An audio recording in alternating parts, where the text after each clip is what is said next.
Campeonato Brasileiro. Perfeito, Elton Serra. Estamos vendo aí os melhores momentos da vitória do Flamengo no Morumbi, São Paulo 0, Flamengo 2. Uma informação de momento, o Oscar, que está próximo aí de ser anunciado pelo Flamengo, ele viajará para o Rio de Janeiro agora no avião da delegação rubro-negra. Após a partida, o Flamengo volta para o Rio no avião fretado e o Oscar estará com o grupo do Flamengo. Estará treinando no Ninho do Urubu a partir de amanhã, só aguardando aí o acerto final entre Flamengo e Xangai para que ele possa ser anunciado. Tá aí, galera. Vitor Birner, bem-vindo ao Linha de Passe, Birner. Oscar, tudo bem? Legal estar contigo aqui. Boa noite ao a você, Flamengo, ao Eugênio, ao Elton, ao Pedro, aos fãs da Flamengo Esporte. São Paulo por 2-0. Acho resultado uma grande mais vitória, previsível possível. é muito Para importante. quem quis dar um palpite antes do jogo, Esses 3 do que pontos fora como de casa terminaria contra um grande time, a né, que é o partida. São Paulo. Era óbvio que o São Paulo não teria seu Mas o título Flamengo principal, dominou a como já falou. partida. São Paulo tem duas frentes de mata-mata e a Teve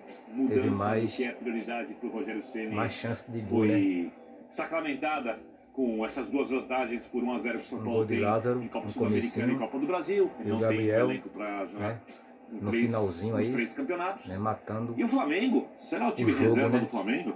Você vai Aí. achar ali, ó, por O Flamengo exemplo, entrou sem com todo o exagero. time reserva, né? Depois, É, no segundo tempo, Se jogarem bem, vou falar entrou da o atuação de hoje Gabriel, de depois. Arrascaeta, Marinho, Ribeiro, Everton Cebolinha, Thiago Maia, João Gomes. Vidal, Porra, aí Pablo, Mateuzinho, foi só no mínimo, e o goleiro desse daqui de hoje, no mínimo esses aí seriam colocar o São sobrando Paulo na titulares roda do e São tocar a Paulo bola. hoje, com todos os jogadores principais do São Paulo. Ou seja, o time reserva do Flamengo é um time que tem condições, se jogasse só com esse time E fazer no o calendário resultado, né? Segurar o decente, resultado e disputar as primeiras colocações do Campeonato Brasileiro.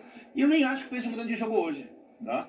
Eu acho que os jogadores que desequilibram, como por exemplo o Cebolinha e o Marinho de Arrascaeta. bem abaixo, tinham chances ali de resolver o jogo Aí, no primeiro Flamengo tempo, mas o chegando, Flamengo né? foi superior. Quando a gente pensa que estamos o futebol é criar chances, evitar chances de gols Já estamos dos no terceiro, né? adversários no primeiro tempo, e na medida que os principais jogadores do Flamengo foram entrando e os do São Paulo lugar. também, o São Paulo até ganhou um pouco de volume de jogo Só atrás do mas as chances Corinthians, mais né? claras Que empatou. foram flamenguistas, e 2 lances O Avaí, simbólicos, 1 a 1. um erro do Reinaldo que Tá aí, volta Flamengo ao na time terceira hoje, posição. e quando o Reinaldo volta a gente pode esperar 3 coisas, João. Vamos aí, a caça do Palmeiras, né? Talvez alguns bons Aí o cruzamentos. gol do Gabigol no finalzinho, né? Se não aconteceram. Se tiver um pênalti bem cobrado. Tinha 3 entrando porque isso ele faz sozinho, o muito bem, Gabigol achou e melhor. grandes erros defensivos. E o primeiro gol do Flamengo é um enorme Chutar em erro do gol, né? Reinaldo. E do outro lado, o matou a Vinícius que partida. entrou. O São Paulo vai bater um escanteio. Um erro Ele aí erra a do- cobrança de escanteio, a bola sobra, do volta. ataque do São Paulo do São perde a bola, e no Paulo, final do perdeu a jogo, bola contra-ataque e- do Gabigol, que se recuperou nas Contra-ataque finalizações mortal. no jogo contra o Corinthians, quando marcou aquele golaço 2-0 em Itaquera. Ou seja, 2-0 normal. Sei que o São Paulo deve Tá estar tudo irritado, mas normal. ele tem que olhar a escalação do time para entender que a briga do São Paulo é com o Flamengo. E o Flamengo continua sua escalada no Campeonato Brasileiro, algo que não surpreende ninguém. É verdade, uma boa observação Tá aí, do Birner. tudo Uma exaltando o semana Flamengo agora, né? produtiva para o Tudo Gabigol em termos de elogiando o gols, Flamengo. porque ele fez contra o Corinthians pela Libertadores e hoje, agora há pouco no Morumbi, sacramentou a vitória do Flamengo por 2-0. Ele que vinha participando bem dos jogos, mas Aí, com alguns assistências, antes aí, ficou né, 5 na partidas sem bancada marcar. Gabigol voltou ESPN. a marcar de novo pelo time do Flamengo, que está subindo no João campeonato, e o Guilherme São Paulo está ali elogiando o estacionado no Mengão, meio da né? tabela. É Eugênio rubro-negro, né? Leal, João prazer Guilherme tê-lo no Linha de Passe, Eugênio. Prazer é meu, narrador João. Boa técnico noite, do estar com Mengão, você de novo. E Chama de prazer, Pedro, rubro-negro aí. na Premier League. Pedro Ivo, grande amigo, Elton Serra. E boa noite aqui Esse pro Pedro Ivo aí é guardião da antes. tradição do Esse samba aí- rock. Sou eu, pelo amor de Deus. Não tá gostando nada do Flamengo tá ganhando seu jogo. O Flamengo tá voando. É, o guardião das tradições do samba rock. É um Nosso antes do guardião. caramba. Um orgulhoso fã, ponto. Tem outros que fazem isso aí, nessa missão glória. Vai ter que engolir o Agora, Flamengo, né? ô, João, Vão foi ter que não. engolir. Ser o último aqui Sim. é mais complicado, porque tudo que você anotou pra falar, todo mundo já falou na frente. Exato. Mas é Mas o eu deixei seguinte, você por último, que eu sei que você sempre tem algo diferente, Eugênio. Agora porque eu já queria comentar com virar a você chave, no camarim, né, terça-feira João? já tem um Sobre o Corinthians, né? Gabigol, que foi esse último tópico trazido aqui por você e pelo Vitor.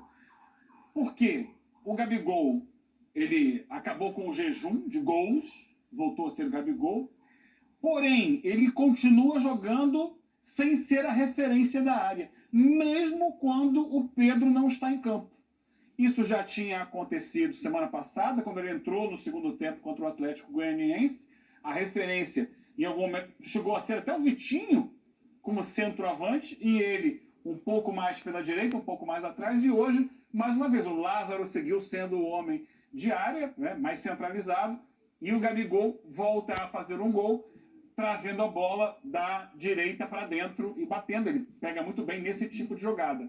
Então, ao que parece, pelo menos sob o comando do Dorival, o Gabigol não será mais um jogador de referência na área. Mesmo que o Flamengo não tenha um jogador característico para substituir o Pedro nessa função, no elenco. O Flamengo não tem mais um Rodrigo Muniz, como teve no passado. Não tem um outro camisa 9. Porque o titular era justamente o Gabigol. Só que quando o Pedro não joga ali, outro jogador tem ocupado o espaço e o Gabigol está sendo mantido um pouco mais atrás, um pouco mais pela direita. Estamos vendo Cebolinha, o surgimento de um Gabigol João Gomes, que pode ser ainda melhor do que aquele que nós conhecemos, que viveu o seu apogeu com o comando do Jorge Jesus em 2019, com muitos gols, com uma participação mais dentro da área. Fabrício Bruno. Eu acho que a gente pode falar de um jogador mais maduro. Quando o Eugênio pontuou muito bem essa situação do Gabigol, sem o Pedro de Campo não cumprir essa função de referência, ele abre para jogar, a gente está falando de um jogador mais maduro. Uma característica que ela é nova, a gente pode chamar de nova num recorte recente de não muitos anos. Ela é nova de Gabriel sem a referência, ele continua abrindo para jogar.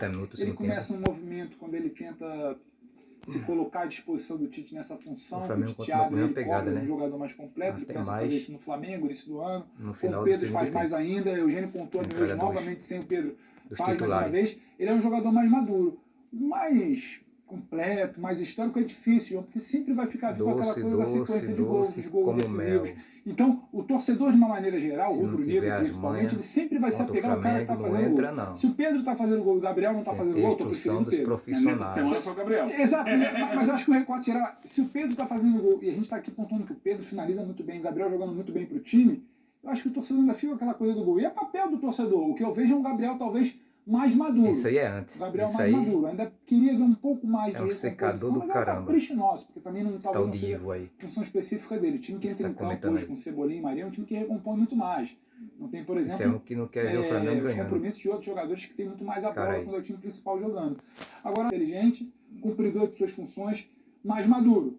E é difícil ser maduro quando a bola não entra. Ele muitas vezes fica irritado. Então, essa semana que eu assisti o Vitória é importante para ele. A bola voltar a balançar a rede para ele é importante. Mas fala, vale lembrar que ele, com o Dorival no Santos, jogava pela direita. Era um 4-2-3-1, ele pela direita, o Giovani na esquerda, o Lucas Lima por dentro, o Ricardo Oliveira adiantado. E ele tinha sérias dificuldades, ou até uma certa negligência para recompor na marcação, e incomodava o Dorival isso. No Flamengo ele passou a jogar de um outro jeito, porém, também vale lembrar que muitas vezes a gente via o Bruno Henrique saindo da esquerda para dentro e o Gabigol aparecendo na direita, para ajudar na construção, não tão aberto, não tão constantemente como o Dorival faz. E deu várias assistências ao Bruno Henrique. Várias assistências. Acho que o Pedro falou uma coisa que para mim é essencial. Ele está ganhando inteligência tática, porque na verdade futebol é um jogo de ocupação de espaços. Exato. Né? E o jogador precisa entender aonde ele tem que estar em cada momento, para onde ele tem que ir em cada momento. Um jogador, segundo um estudo que uma vez o professor Calçade trouxe aqui, toma mais de 2.000 decisões no jogo. Vai correr para onde, fica, vai, marca, cobre, certo? O Gabigol está se tornando um jogador mais inteligente porque ele parece ser capaz de jogar do lado direito, um pouco mais aberto. Se você trouxer o Gabigol para dentro, ele vai conseguir jogar também. E acho bom que seja assim, porque eu sou do tipo que acha que o Flamengo não tem que ser modificado. Tá? O time principal que vem conseguindo as classificações. Voltar bem, o Arrascaeta jogando por dentro. Deve voltar só no meio de 2023, o Bruno Henrique, é a previsão. Isso, mas vamos trabalhar em cima do Cebolinha. O Pedro, na fase atual, não tem como sair, não tem a menor lógica se tirar o Pedro. E o Gabigol terá que jogar na direita e precisará ter mais encargos defensivos em alguns momentos contra adversários específicos que vão exigir isso. Então eu acho que é uma construção ainda. Enquanto o Flamengo constrói, o Flamengo avança no Campeonato Brasileiro, sobe, tem um resultado maravilhoso na Libertadores e tem chances de classificar na Copa do Brasil. Então tá tudo ótimo, mas esse ainda não é o melhor Flamengo possível quando você olha o elenco, mas é o Flamengo que pode brigar pelos títulos. Perfeitamente, pelos 3 títulos, né? Isso. Eu encontrei aqui no cima. corredor da ESPN com o Fabrício, com o nosso editor, ele me disse assim: João Guilherme, o Flamengo está vivo nas 3 competições e pode pensar numa tríplice coroa. O gigante está acordou. mostrando que tem elenco para isso? A gente pode falar de time reserva, sem os confrontos diretos com as equipes que estão disputando o título. O Flamengo vai enfrentar o Atlético, vai enfrentar o Palmeiras, vai enfrentar o Internacional, o Fluminense. E talvez ali no momento da temporada onde a gente já tenha definido os mata-matas, né? Onde algumas equipes podem ser eliminadas, outras com a preocupação de chegar a uma decisão. Eu acho que o Flamengo... a gente não subestimou o meio do primeiro turno. O Flamengo justificou realmente dentro de campo que estava distante dos times que estavam brigando pelo título. Só que agora o Flamengo está a 6 pontos do Palmeiras. Lógico, o Palmeiras ainda tem um jogo a fazer, mas tem um confronto direto entre Flamengo e Palmeiras, e o Palmeiras ainda tem o Atlético, ainda tem o Fluminense, ainda tem... pode ainda desperdiçar pontos ao longo do campeonato. Mas olhando elenco para disputar 3 competições, e principalmente um campeonato de pontos corridos, o Flamengo dá um passo à frente. E aí é o mérito do Dorival também.